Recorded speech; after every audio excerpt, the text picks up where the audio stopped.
చూసుకోండి. ఎవరా మీరంతా? నన్ను ఎందుకు ఇక్కడికి తీసుకొచ్చారు? ఎవర్రా ఇది? ఎవరంటారండి? తెలుగు కూతురా? భూపతి గారి కూతురు తీసుకురామంటే దీన్ని తీసుకొచ్చారంటే? Shut up. నేనే పెళ్లి కూతుర్ని. పెళ్లి నాదే. ఏందలుడు ఈ రచ్చ? 15 minutes టైం ఉంది. 15 minutes లో నా పెళ్లి జరగకపోతే 3000 crores ప్రాపర్టీ పోతుంది. స్వీటీ, బాసికం కట్టుకుని తాళితో రెడీగా ఉన్నాను. ఇక్కడున్న ఎదవల్లో నేనే బెస్ట్ ఆప్షన్. పైగా మగవాణ్ణి కూడా. దా కట్టించుకో. కట్రా తాళి. తాళి? Marry me. కట్టకపోతే చంపా. అమ్మాయి పూలు పూలు. ఏ స్వీటీ, ఎంత బరి తగ్గించావే? నన్ను కాదని ఆ బేవర్స్గాడి చేసుకుంటావా? ఏముంది వాళ్ళు? చీకేసిన తాటికాయ మొహం వాడును. చంపేస్తా. కొంతమంది కొడితే ఎక్స్రేల్లో కనిపిస్తుంది, కొంతమంది కొడితే స్కానింగ్ లో కనిపిస్తుంది. అదే నేను కొడితే హిస్టరీ హిస్టరీ మొత్తం వినిపిస్తుందిరా.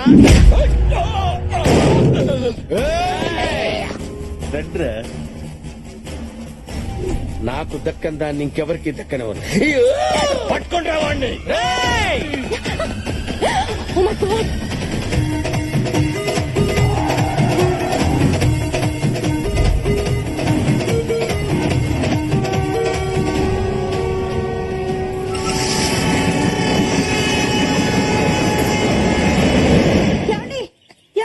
ఏమైంది? బావగారు, మన దివ్య కనిపించట్లేదు.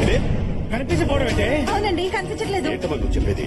వాళ్ళు కిడ్నాప్ చేయమని స్వీట్ కదా. దివ్య ఏమైంది?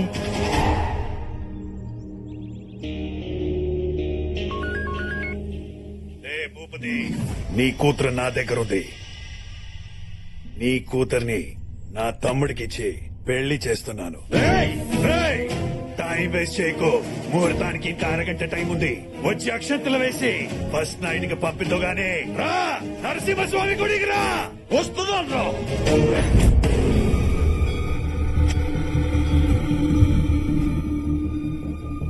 ఎవరెవరు ఫోన్ చేసావు? నీ బాబుకి నీ మావయ్యకి ఇద్దరు వస్తున్నారు. ఏంటి నవ్వుతున్నావు? ఏం లేదు, ఎంతో బిల్డప్ ఇచ్చి నన్ను కిడ్నాప్ చేసావు. బానే ఉంది కదా. ఇప్పుడు సైలెంట్ గా నీ తమ్ముడికిచ్చి పెళ్లి చేయక ఈ ఫోన్ లో ఫ్రస్ట్రేషన్ అవసరమా? ఎంత పొగరే నీకో. నా వెనకాల ఇద్దరున్నప్పుడే ఏం పీకలేకపోయాం. ఇప్పుడు మూడో వాడు వస్తున్నాడు. ఏం చేస్తావురా? ఎవడే వాడు? నా మొగుడు. ఏంటి రెచ్చిపోతున్నావు? కానీ నా కొడుకుని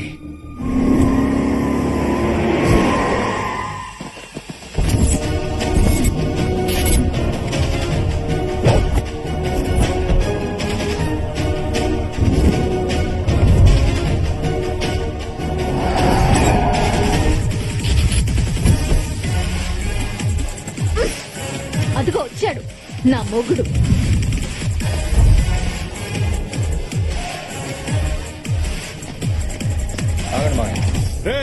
ముహూర్తానికి అందరూ అందుకున్నారు. గ్రూప్ ఫోటోకి కరెక్ట్ గా ఉన్నారు. గ్రూప్ ఫోటో కాదు గానీ నీ సోలో ఫోటోకి ఫ్రేమ్ రెడీ చేసుకోరా. గంటలో దండ పడద్ది. వీడికి గంట కూడా వేస్ట్ అయ్యి. వాడంతా మగాడా?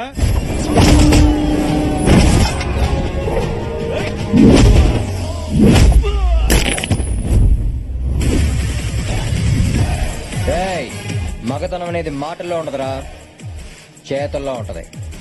రా.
వేటు పడితే చాలరా నీ పక్కకి వాళ్ళ పంతానికి ఫుల్ స్టాప్ పడిపోద్ది.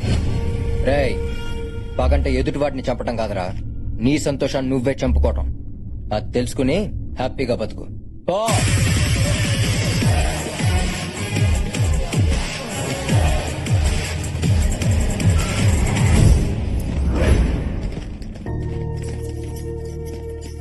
సభాషలుడు, ముహూర్తానికి టైం అయింది. ఇక్కడే తాళి కట్టే, పంతులు ఇక్కడే ఉన్నాడు. మీ అమ్మ నాన్నని ఇక్కడికే రమ్మను. కార్తీక్ కార్తీక్ ఏంటా మొక్కదాని వచ్చావు? నానేరి నాన్న చెల్లెలు తీసుకుని ఎయిర్పోర్ట్ కి వెళ్ళిపోయారు. ఎంత చెప్పినా వినట్లేదు. నిన్ను కూడా తీసుకొచ్చేమన్నారు. అసలు ఈ పెళ్లి వద్దంటున్నారు. ఏంటమ్మా మీరు మాట్లాడేది? ఆయన పెళ్లి వద్దంటామేంటి? మావయ్య వద్దంటూ నేను మాట్లాడతాను. మాట్లాడు. నాన్న ఎక్కడున్నావు? ఏం నాన్న నువ్వు? నాన్న నేను చెప్పేది విను. నాన్న హలో అల్లుడు, ఏమైంది? మా నాన్న ఈ పెళ్లికి ఒప్పుకోవట్లేదు మావయ్య. ఎందుకు? పెద్దరికం పేరు చెప్పి కత్తులతో వైలెన్స్ చేసే మీకు మాకు సెట్ అవ్వదంట. ఇవాళ పెళ్లి కూతురు కిడ్నాప్ అయింది, రేపు నేను, ఎల్లుండి మా అమ్మ నాన్న కిడ్నాప్ అవ్వడం గ్యారంటీ ఏంటని అడుగుతున్నారు. ఈ పెళ్లి జరగదు మావయ్య. ఏం మాట్లాడుతున్నావు అల్లుడు? నా కూతుర్ని ప్రేమించింది నువ్వు. 10 మందికి ఈ విషయం తెలిసిపోయాగా నా కూతుర్ని పెళ్లి చేసుకోకపోతే దాని పరిస్థితి ఏంటి? అది కదా మావయ్య, అతను మా అల్లుడు, నాన్న. ప్రేమించుకున్నది మీరు, పెళ్లి చేసుకోవాలనుకున్నది మీరు. మధ్యలో మీ నాన్న పెత్తనం ఏంటి? అదేం మావయ్య అలా మాట్లాడతావు? కన్న వాళ్ళకి ఇష్టం లేకుండా పెళ్లి చేసుకోవడం తప్పు కదా? కాదు. మీ ప్రేమని అర్థం చేసుకోలేని వాళ్ళకి చెప్పడం కన్నా చెప్పకుండా చేసుకోవడమే కరెక్ట్. అది వాళ్ళని ఎదిరించినట్టు అవుతుంది కదా మావయ్య. ఎదిరించాలి. ఎదిరించకపోతే ప్రేమ నిలబడదు అల్లుడు. నువ్వేం దొంగతనం చేయలేదు, దోపిడీ చేయలేదు. ప్రేమించావు. ప్రేమించిన అమ్మాయిని పెళ్లి చేసుకోవాలనుకున్నావు. దాంట్లో తప్పేముంది? తప్పు కాదంటావా మావయ్య? కాదు. కాదా? కాదు కాదు కాదు. ఇది తప్పు కానప్పుడు మరి 5 ఏళ్ల క్రితం మా అమ్మ చేసినట్లు తప్పేంటి మావయ్య?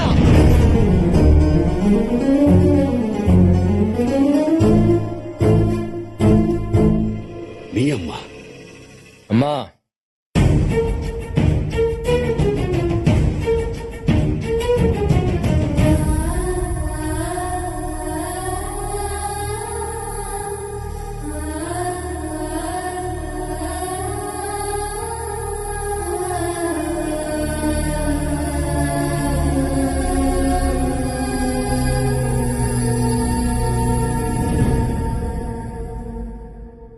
నీ అమ్మ. ఎదిరించకపోతే ప్రేమ నిలబడదన్నావు. అర్థం చేసుకునే వాళ్ళకి చెప్పడం కన్నా చెప్పకుండా చేసుకోవడమే కరెక్ట్ అన్నావు. కానీ అమ్మ మీద ఎందుకు మామయ్య పగ పెంచేసుకున్నావు? సరే, అసలు నేనెవరో కూడా తెలియకుండా నీ కూతురికి నేనే కరెక్ట్ నువ్వు ఫిక్స్ అవడంలో తప్పులేనప్పుడు ఒక మనిషిని చూసి అర్థం చేసుకుని తనే నాకు కరెక్ట్ అని మా అమ్మ ప్రేమించడంలో తప్పే ఉంది మామయ్య.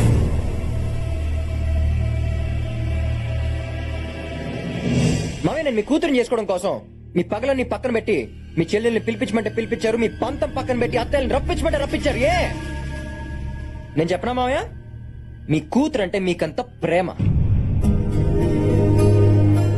ఈ ప్రేమలో తప్పు లేనప్పుడు మా నాన్న మీద అమ్మకున్న ప్రేమ తప్పెలా అవుద్ది మావయ్య?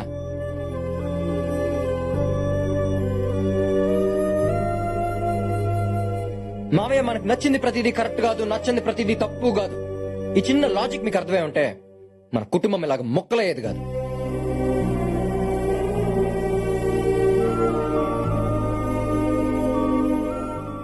నేను మిమ్మల్ని నిలదీయడానికి రాలేదు మామయ్య, మీ తప్పులు ఎత్తి చూపించడానికి రాలేదు. కానీ 25 ఏళ్లుగా ప్రేమిస్తున్న నాన్న పక్కనే ఉన్నా, కనీ పెంచిన నేనున్నా తన ఆనందం పంచుకోవడానికి నా వాళ్ళు పక్కన లేరనే గుండెకోత మా అమ్మకి ఇంకా ఉండకూడదని వచ్చాను. ఆడపిల్లకి అమ్మ నాన్న కాదు మామయ్య, అన్న ఏ బలం, ఆ బలం మళ్ళీ మా అమ్మకి ఇవ్వాలని వచ్చాను. ఒక్కటి గుర్తుపెట్టుకో మామయ్య, నేను తనని ప్రేమించాను అంటే నా వాళ్ళని ద్వేషిస్తున్నానని కాదు. నేను తనని పెళ్లి చేసుకోవాలనుకుంటున్నానంటే నా వాళ్ళకి దూరం అవ్వాలనుకుంటున్నానని కాదు. ప్రేమించడం అంటేనే దగ్గర అవ్వాలనుకోవడం మామయ్య. ఇది మీకు అర్థమై ఉంటే ఈ పాటికి మనల్ని పిల్లా పాపలతో నిత్యం పండగతో నిండిపోయారు.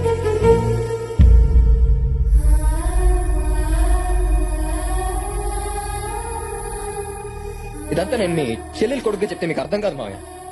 నీకు సిచ్యువేషన్ క్రియేట్ చేస్తేనే అర్థం అవుతుంది. అందుకే పగలతో పెరిగిన మీకు ప్రేమను పరిచయం చేశాను. దానికోసం ఏమైనా చేసేలా చేశాను. చిన్న రిక్వెస్ట్ మావయ్య, ఇన్నాళ్ళు పగను గెలిపించారు, ఈ ఒక్కసారి ప్రేమను గెలిపించారు మావయ్య, ప్లీజ్.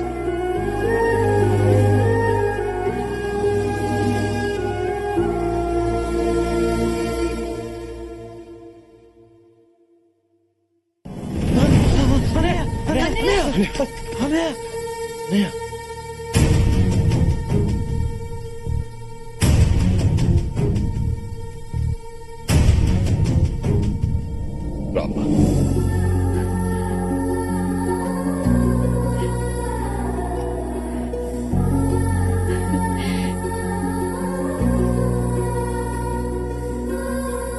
అన్నయ్య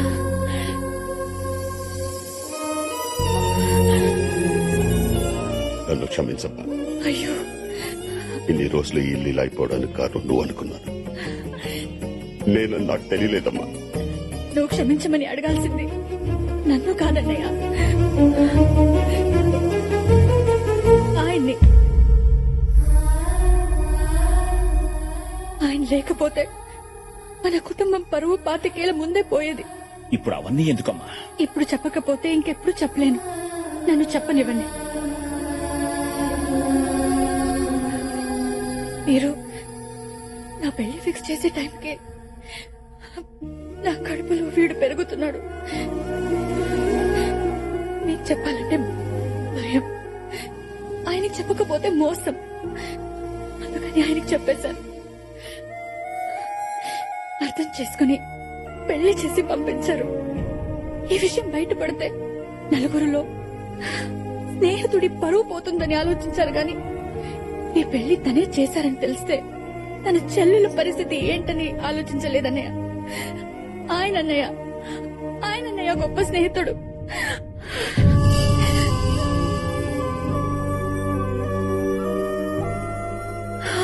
ఆయన అడగాలన్నయ్య మనం క్షమించమని.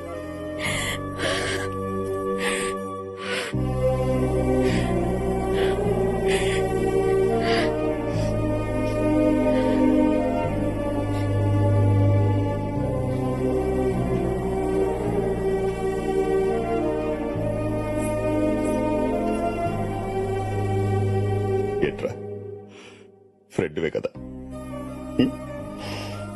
లాగి ఒకటి కొట్టి నువ్వు చేస్తున్న తప్పని ఒక్క మాట చెప్పొచ్చు కదరా. ఎరా, ఈ మాట చెప్పడానికి 25 ఏళ్ళు పట్టిందారా?